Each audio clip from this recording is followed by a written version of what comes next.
Welcome to the A New Insight podcast, empowering and inspiring your journey to optimal health. Hosted by Dr. Supatra Tovar, clinical psychologist, registered dietitian, fitness expert, and author of Deprogram Diet Culture. Rethink your relationship with food, heal your mind, and live a diet-free life. I follow my guests' journey to optimal health, providing you with the keys to unlock your own wellness path. Tune in and evolve with us. Welcome back to the New Insight podcast. We are back for the second half of our incredible interview with former 9-year Team USA bobsled athlete and CTE awareness advocate, William Person. William gave us terrifying insight into his struggles with CTE, but also gave us hope when he started to be administered hyperbaric oxygen therapy. I can't wait to pick his brain some more. Welcome back, William. Thank you. Thank you. So, for people who don't have any clue what hyperbaric oxygen therapy is, can you just give a very basic picture of what happens when you get this treatment and what's happening in the body that's helping to heal you? Your listeners, do they get to see what we see us or just hear us? They see us too. Okay. Well, this is one right behind me. This is my hyperbaric oxygen chamber behind me. And that picture on the wall is so important. I had to have clues like that around me all the time to let me know what's wrong with me. Because some days I don't know and I forget, why am I feeling it? Pictures. You got CTE, buddy. This is what happened to you. But yeah, this machine right here, it's what it does, once you get in there, it pressurizes. It's like when you get on an airplane, you got to clear your ears a couple of times. That's what it feels like. You clear your ears, and once it gets to pressure, it's the same as being at least 9 to 10 feet underwater, depending on what chamber you have. If you do the clinical ones in the hospitals that they put people, burn victims in there, it'll make you think it's a lot deeper in the water. And so what happened is your blood is more like a gas, and it's able to get through all the blockages that you have. So that's why stroke victims, they put them in there because they usually have blockage issues. And so this thing just sends all the blood and oxygen to all your cells. And I believe that's why, when me doing this thing for 1 hour, it just changed my life. And so, that's really what it is. It just makes your body believe it's underwater, and it's blood's like a gas, and it gets to the blockages. Okay. Yeah. So tell me if I'm right. CTE, you have these extreme G forces when you are bobsledding, and you get these repeated micro traumas. And those are little damaged areas in the brain. And that damage blocks oxygen's just kind of regular ability to get to those cells. And you have energy depletion and difficulties in functioning depending on where these traumas are in the brain. When you go into the chamber, the oxygen actually compresses because you're pressurized, and that makes it more of a, more gaseous, and it's able to bypass all of those little traumas and help re-energize the cells that have been damaged. Is that right? There's a lot more to it, but that's pretty close. It's very close. Yes. That's amazing. So how many treatments? You said you had the one treatment, then you came out, your eyesight was better, you were seeing colors differently. You came home, you did have a massive migraine and an erection at the same time, which is crazy. Yeah. But then the next day you woke up and you felt amazing, and then had a little bit of a decline. Yeah. Give me a picture of your treatment since then. And you had mentioned during our break that there was another treatment that you also found to be really helpful for you. So let's go with first. Tell me about what your treatment looked like and how you improved.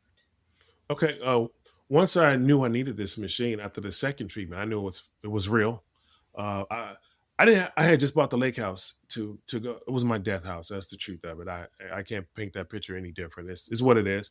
And so I didn't have 20 grand laying around to now put on this machine. And so next thing you know, I was back in the abyss again. Like I was gone. It was like I'd never had treatment before. And my dad stepped up one day. Him and my girlfriend were talking, and next thing you know, I wake up one day, I'm paying some bills, and there's 20 grand in my account. my dad's like, go get that chamber. And so once I had it, 5 days a week I was in that chamber. And Wow. yeah, but there are some glitches here. Let me tell you. I tell people the truth, the ups and the downs. Like when I was going through it and I was feeling great, I thought I turned that corner. I felt like a human being again. So Joe Namath, he doesn't need the chamber anymore. A lot of other people get permanent relief. And permanent relief wasn't coming for me, but the only way to find out was to stop using it. And so once I felt so great, I said, okay, I kicked this thing. I don't need it anymore. And so I stopped using it. And I don't know how much time went by. My concept of time is so far off when I'm in that zone. And so one day, I'm back in that dark spot. I'm walking up and down Ventura Boulevard. I don't want anybody, my girlfriend, to see me like this. I'm out there. I'm tearful. I'm pacing.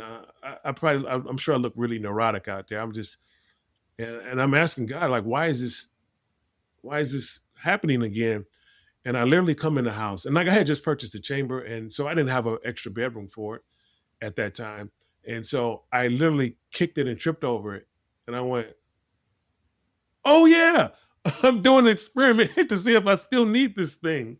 I Wow. was like, you idiot, like get back in there. And it took, yeah. So I'm back in there. It took me a couple of days and then I recalibrated and balanced. And so that's what this thing is. You have to be extremely careful when you're doing. You have to make sure that you have people around you and you're not shameful and you're not trying to hide this thing. It's a lot of awareness, and that's Yeah. the reason. Yeah. And that's why, for me with this, my cause is more about the awareness and the transparency so people can see what this is and how to get around it.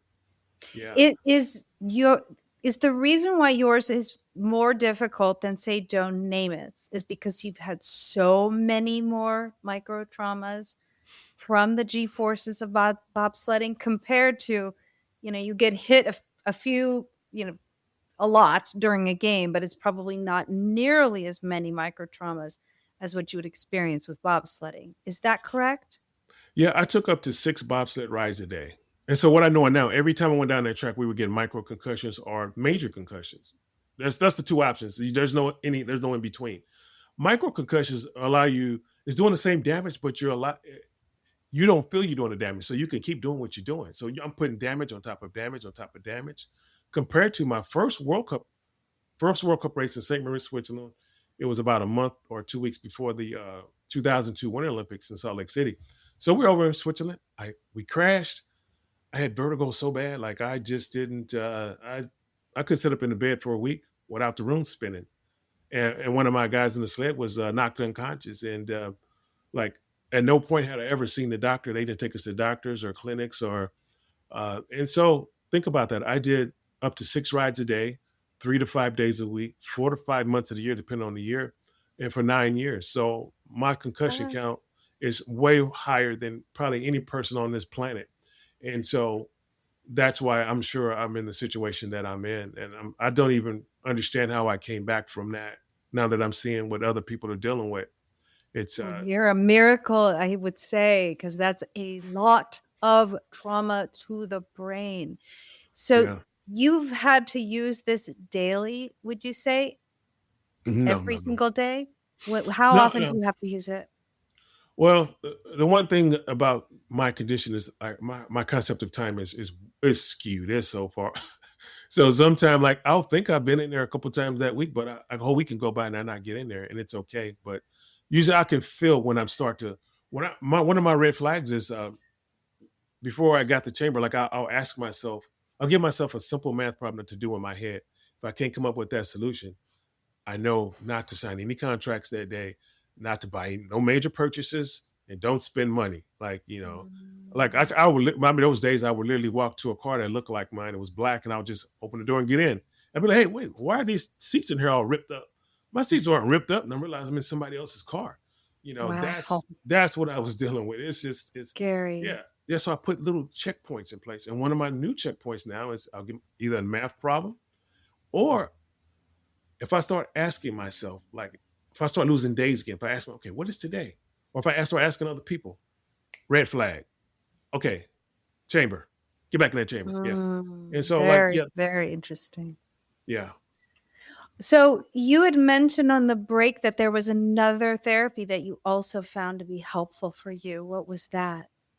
Well, on my journey, I ran into other people with my symptoms, and it didn't make sense. How could they have what we have? They weren't athletes, you know. And so we talked about the housewife and all those things.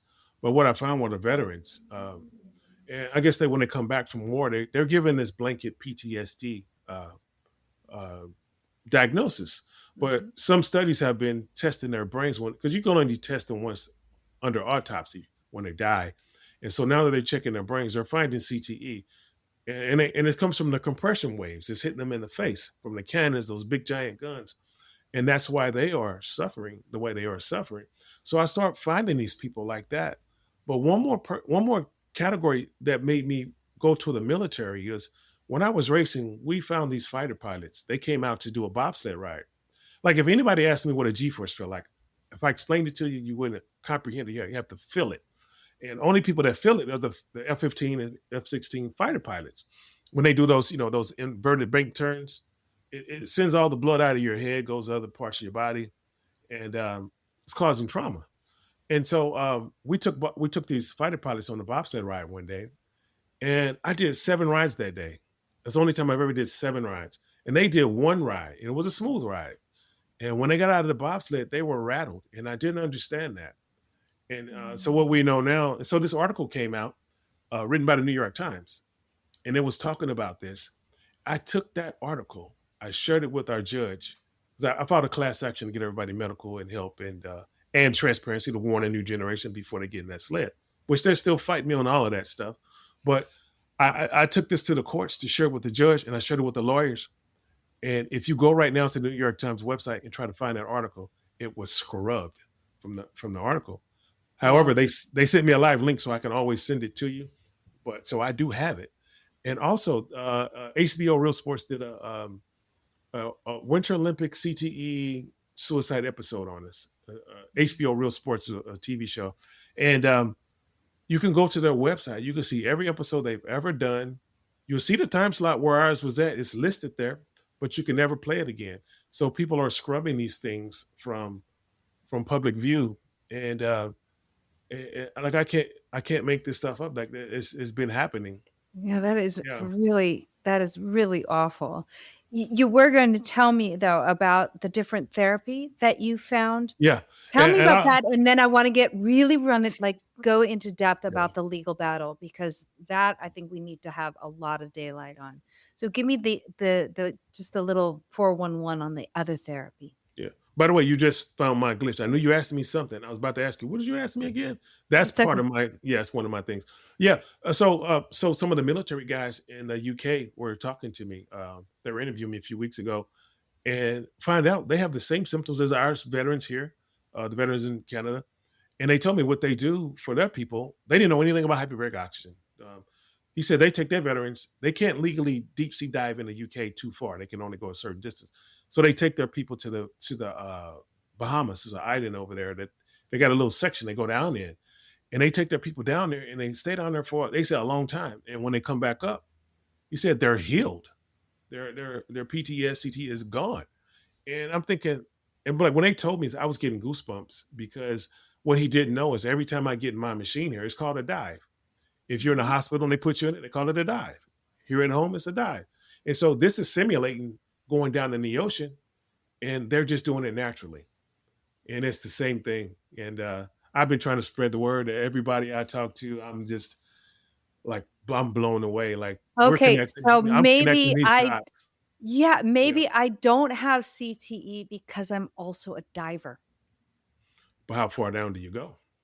Well, probably not as far as I need But but to. however, yeah, yes, you're you're a diver. Yes, I see, I grew up in Colorado, but, traveled a lot. So I grew up skiing for sure, was never wearing a helmet, was like, way back in the day when people didn't wear their helmets skiing.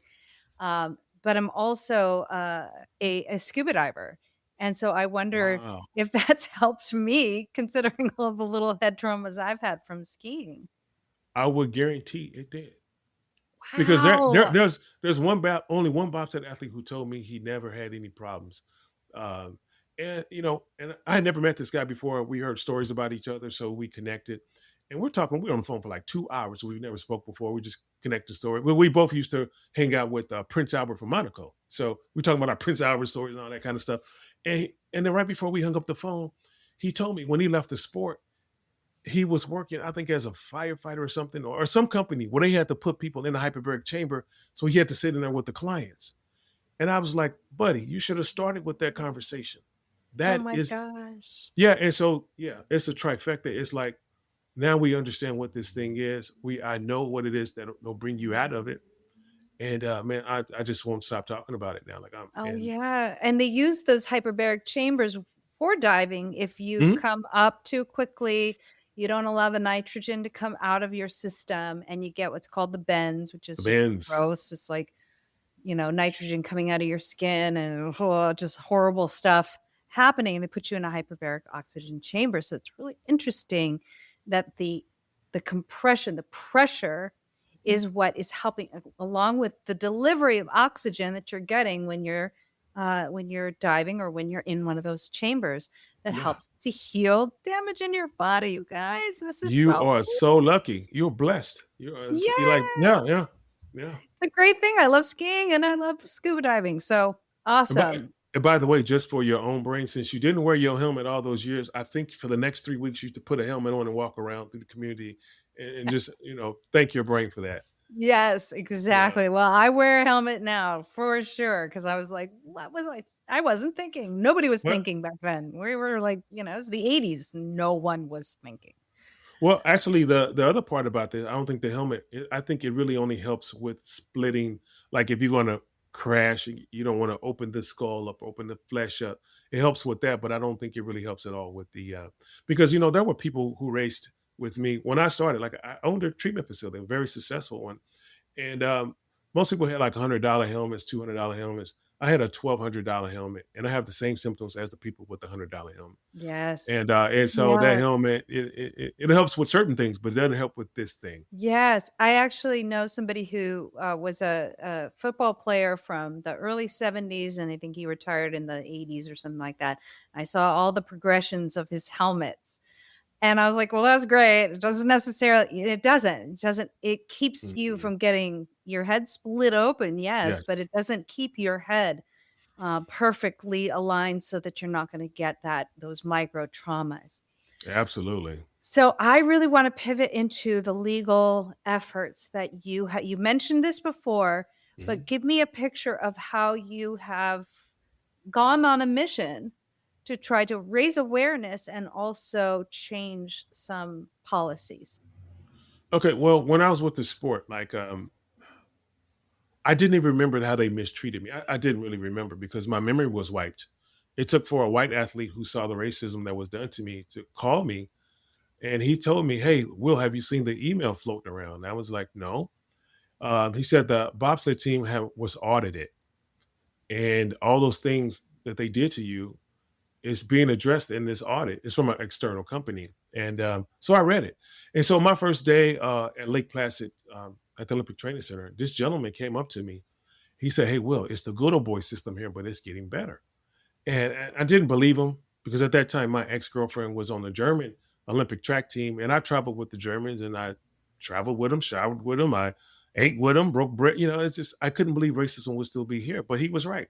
So, for example, one year after the World Championships, I'm the number one or number two brakeman in the country. A few months later, it's time for training camp. I call in. The coaches, they said they're not going to fund me. And so I had to pay my own way to Canada. And my driver, Stephen Holcomb, he's the only gentleman to ever win Olympic gold since Billy Fisk back in the 50s. And so he says, "Hey, well, come stay with me. You were my brakeman. I got you." So I went to Canada, I stayed there. And during the World Championships, we won Verizon team cell phones. So we all had the same phone number, one digit off. And the short story is one of the other drivers came to me and said, "Hey, Will, Coach Tuffy called and he said to let you know when the Federation comes to Canada, we're going to move to a new hotel and you won't have a room. You got to find another place to stay." And I was like, "What?" And so I called the coach from my phone a few times. He didn't answer. A few days later, that guy came back to me again. He gave me that same message. He said, "I feel uncomfortable telling you this, but I don't know why he's coming to me." So I called the coach again from my phone. He didn't answer. I called from the other guy's phone. He picks up on the first ring. And I'm just like, hey, Tuffy, what's going on? And he says, he gives me this story. He says, each driver gets one funded athlete. And I said, Tuffy, I've been here for a few weeks. I know the real story. Is that the story you're sticking to? He got quiet. Oh, I'll see what I can do. I'll see what I can do. So a couple weeks go by. Federation comes to Canada. They move us to a new hotel. I got a new roommate. I saw that guy the year before. He was our track janitor. He was the one who actually helped carry our sleds at the World Championships and wipe down the equipment. And he told me he went to the training camp. He finished dead last. He said he got injured, so he's laying around at the Olympic Training Center. And Coach Tuffy came to him and asked him if he wanted to go to Canada. He paid for it. And the guy said, yeah, I want to go. What have I got to lose? And so those are the kind of things I dealt with over there. The last Olympic year in 2006, on day number 1 of training camp, I had the fastest push time. On day number 2, I had the fastest push time. On day number 3, the assistant coach, Stu, came to me and said, Will, Tuffy told me to let you know you can't push with the national team anymore.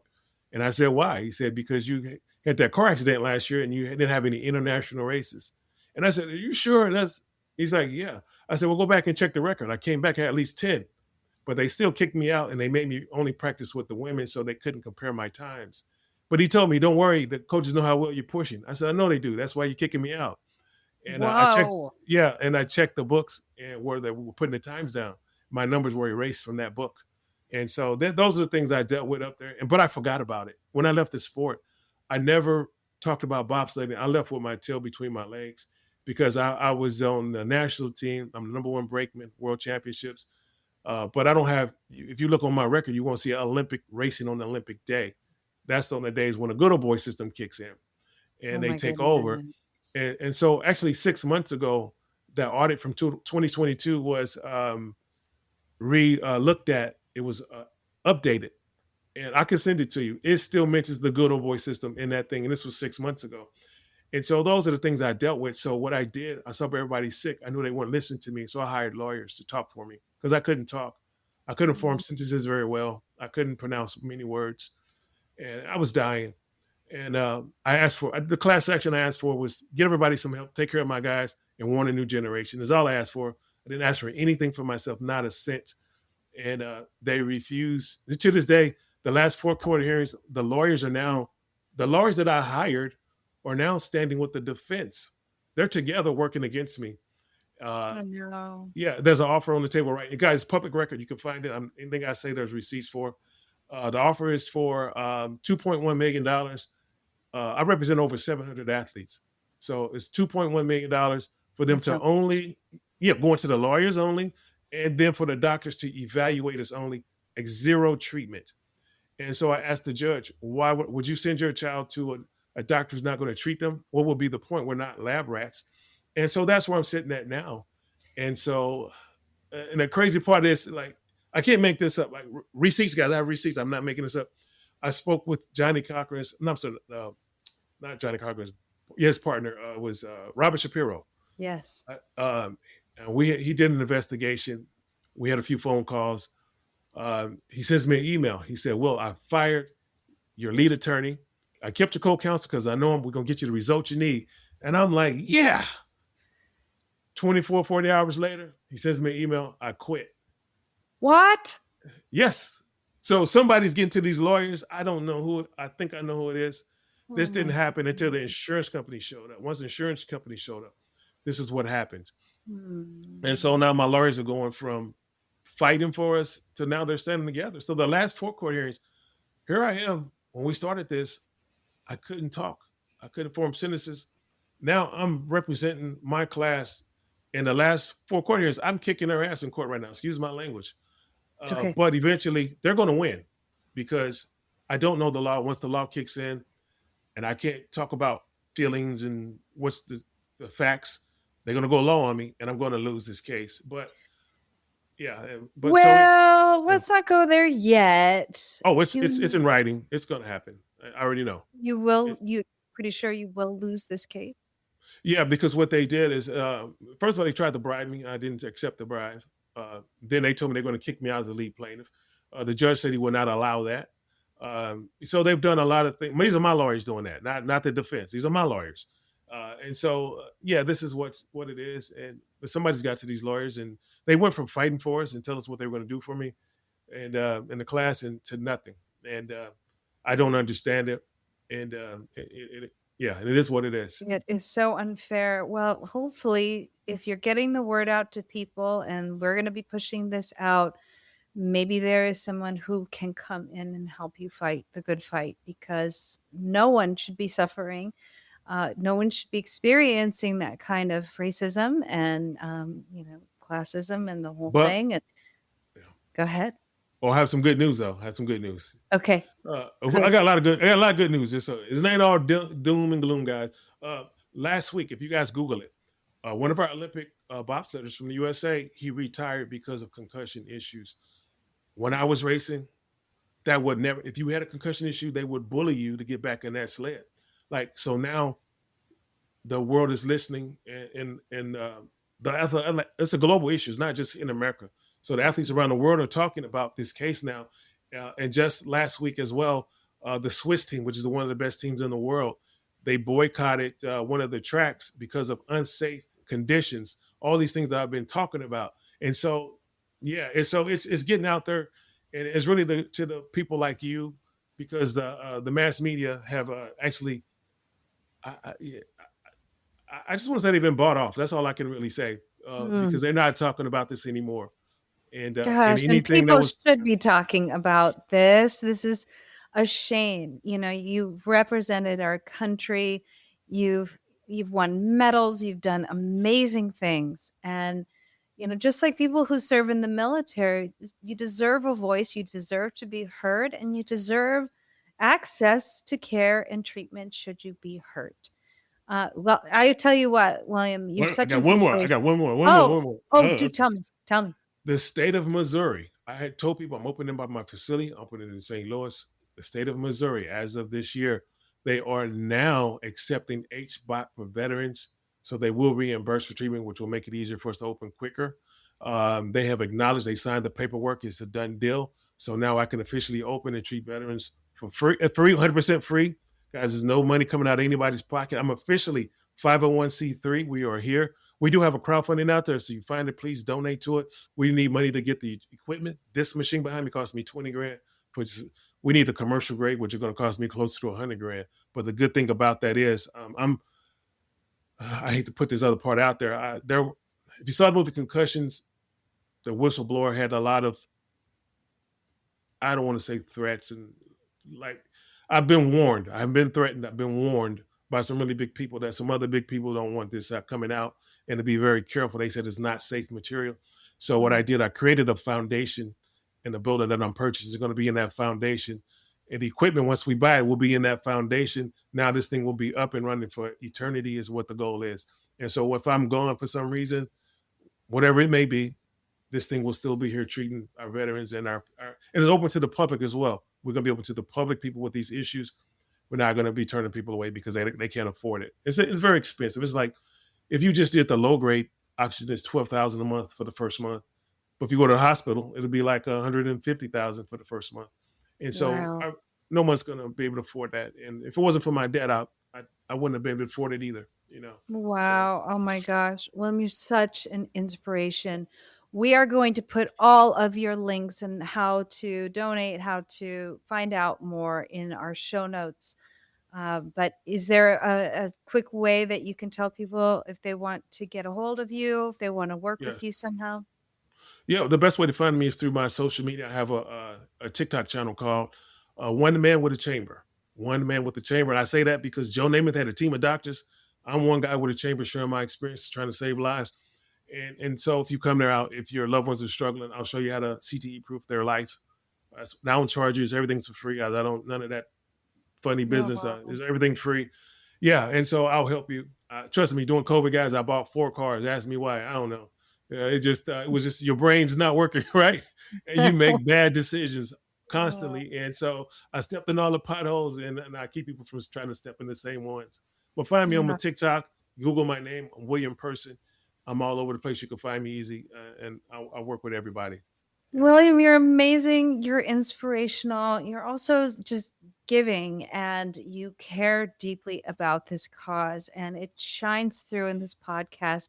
I am wishing you nothing but the best, and I will definitely point people your way. And I'm hoping that justice will prevail for you and treatment will come for everyone who needs it. So thank you so much for joining me. I'm taking care of that treatment, so I'm not too concerned about it, and it will be for free. Guys, Yes. please help us to find that. Follow us on the journey. Come with us. Like I was in Oh, dementia. Listen, I was in dementia. I came out. I couldn't talk. I was go to my social media. I'm sorry, guys. I was bald on all my old social media stuff. My hair was receding. Now I have hair past my chest. It's just been amazing. It's been a journey, awesome. and yeah, thank you for having me. Awesome. Well, thank you so much. And thank you, everyone, for joining my little podcast. I am looking forward to the next exciting interview, and I really hope you join me next time. Thanks for tuning into the A New Insight podcast. Please remember the contents shared on this podcast is for entertainment purposes only and does not constitute medical advice. You can find us anywhere podcasts are streaming, on YouTube at my.anu.insight and at anu-insight.com under the A New Insight podcast tab.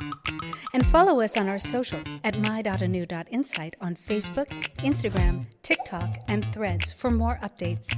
Tune in next time and evolve with us.